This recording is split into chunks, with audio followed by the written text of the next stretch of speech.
Hello guys and welcome back to another video. So on today's video we're going to briefly talk about the new Arena of Honor event that was recently added into the game. This is a new RTS type of game mode that we have in the game, similar to Sins of Winterfell and All Out War. The troops are going to be on your map and you're going to fight over certain buildings. Of course, the rule page is huge. I think this is one of the biggest events that we have in terms of mechanics. So if we start reading about the rules, this is the big map that we're going to fight. We're going to have a total of 6 factions, with each fight having 3 to 6 factions active and from 5 to 10 people per faction fighting. So as you're going to see, each map is very symmetrical. It's like a circle map with each faction sitting on the points. We have 2 factions on the left, 2 on the right, 1 top, 1 bottom. The match is going to be 55 minutes in terms of durations, with 5 minutes of preparation time. And at this time everyone will bring 3 million troops, similar to AC or Sins of Winterfell for example, and your castle will be protected in the real map, again similar to the other events that we have in the game, like Alliance Conquest and the Sins of Winterfell. So of course I can stay for a lot of time talking about the map and its building.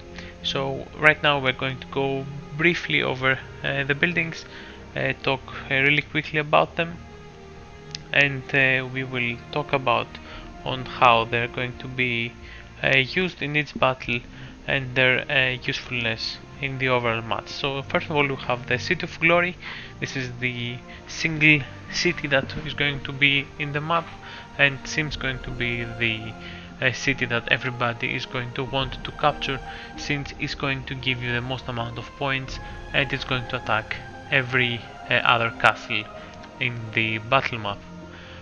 Below that we are going to have the clan castle, which is going to be a castle that sends an attacking force to other clan castles periodically.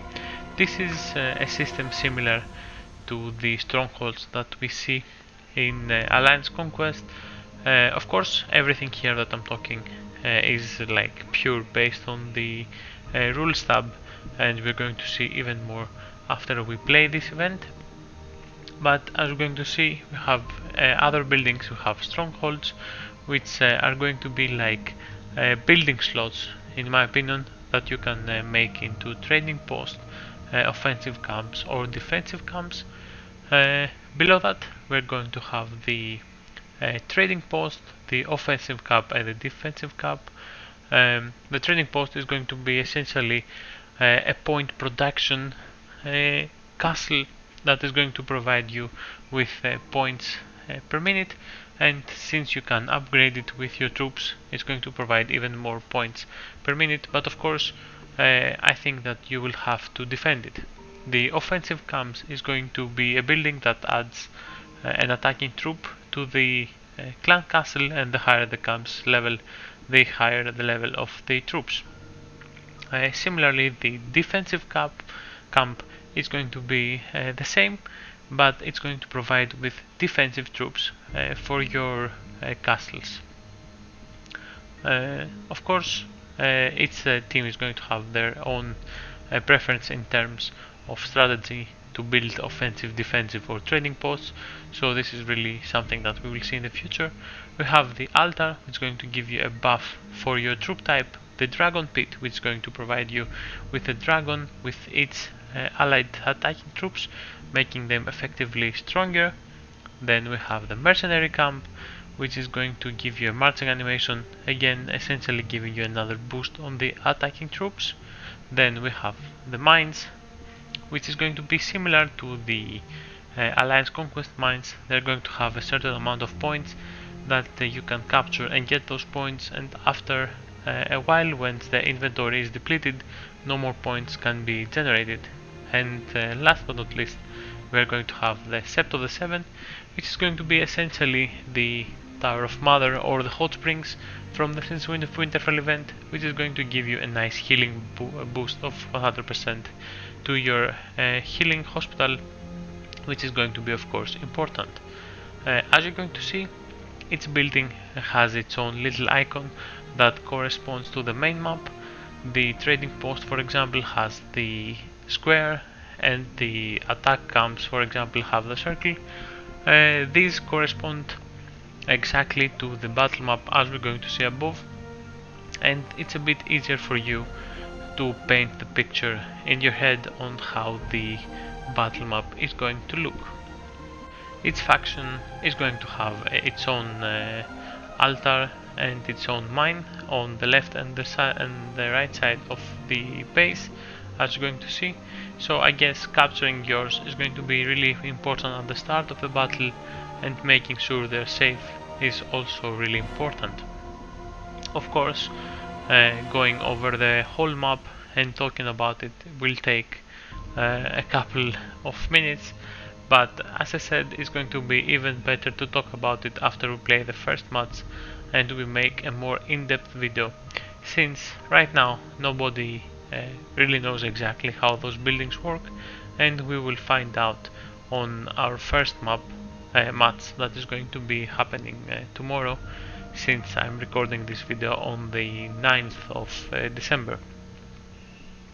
So moving on, we are going to check out the reward page, which of course is something that everybody is after, the rewards. So as we're going to see here, glory coins are going to be distributed on the players. We have the fighting players, which are going to be awarded with the actual deployed troops divided by the max players on the battlefield, and we're going to have the healing point rankings. So as you're going to see, the healing points and the elimination points are going to be rewarded exactly the same.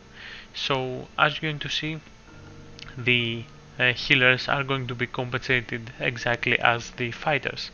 Personally, I think that the healers are going to be essential in this event, and if somebody is running the healing wagons, or how the healing is going to work on this event, must be rewarded, since if you are healing, is going to be really important for your whole team. Going on the page, on the primary page, you're going to see a beginner tutorial set up by the devs, which is actually one of the most in-depth tutorial that we're going to have in the game for any event. This is going to be particularly important, since I think that Arena of Honor is going to be a very deep event, meaning that it's going to have multiple mechanics that need to be mastered by each team in order to be really effective on the battlefield, and in order to get the victories. I'm sure that we're going to see many strange strategies. A new system that was added with this event, the glory tier that we're going to have, is going to be similar to the nobility system. So here we're going to start with a soldier, going up to captain, going up to knight, lord, king, and last but not least the glory king, which those stages are going to give us a boosted infantry, cavalry, spearmen, and bowmen base defense. We have seen base attack, we have seen base health from green side, but now we're going to see the first introduction of base defense, which is going to be of course really important for every troop type, since it's going to boost up our overall defense. Those glory tiers are also come with a milestone reward, which is going to be really strong in order to unlock our new dragon, which of course I'm going to talk to in a new video, since it's a lot to talk about.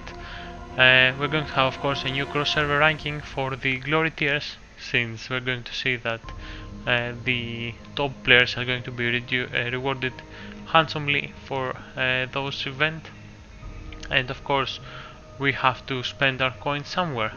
So the new glory shop is here, with the new essence for the new dragon, battle diamonds, SS universal, troop medals, S universal medals, and A universal medals.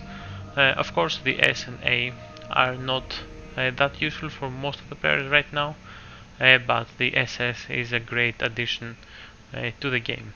Of course, as always, battle diamonds are always welcomed since we are going to need a lot in the long run.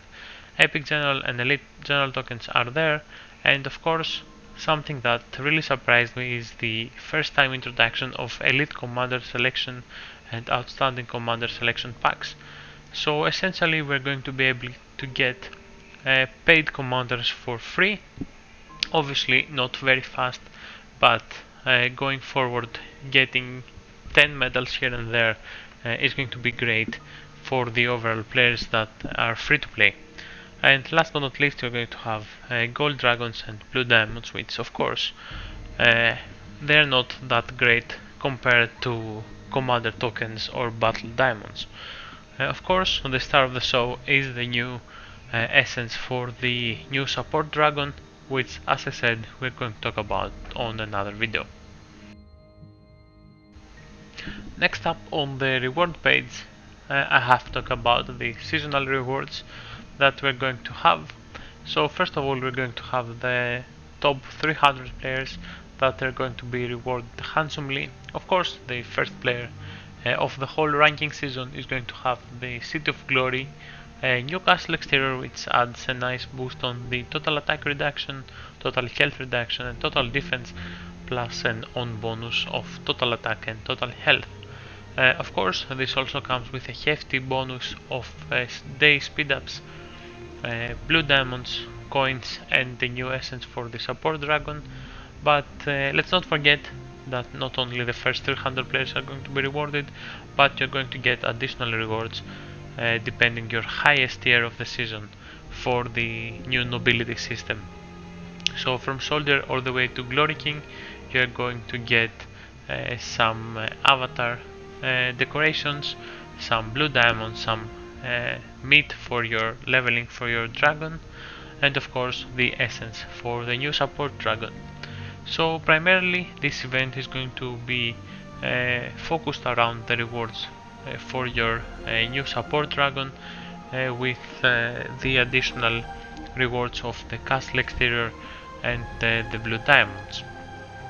As we said, the event has high depth with, as you're going to see here on the screen, more and more buffs happening in the map, but I think it's better to talk about them as we use them on the battlefield, since it's going to be really complex to talk about those buffs just simply by reading on the rule page. Seems, as people say, as you're going to see on live action, is always better than a static screen. So the event is based on a team of 5, or if you don't have a complete team of 5, you can get in this event solo, which is really good if you don't want to coordinate with other people that you don't know. Get 4 more friends and coordinate there, or if you want to have the thrill of playing on the solo matchmaking, you can also go solo. Each round you're going to have 5 different time slots that you can decide when to play, and your team also has to accept that time slot, since all of you are going at the same time. So that's why sometimes it's maybe better to go as a solo player in order to not conflict with other people timetables in terms of when they can play. If you play solo, you can choose your own time. So I think that pretty much covers the whole event. As I said, it's very in-depth and with many new mechanics. I'm going to make a new video, I think tomorrow after my first match, covering how it went, since it's going to be really important to understand how the overall event goes and what are the best tactics to pull out for the best outcome for your team. So thanks for watching this really summed up introduction to the Arena of Honor.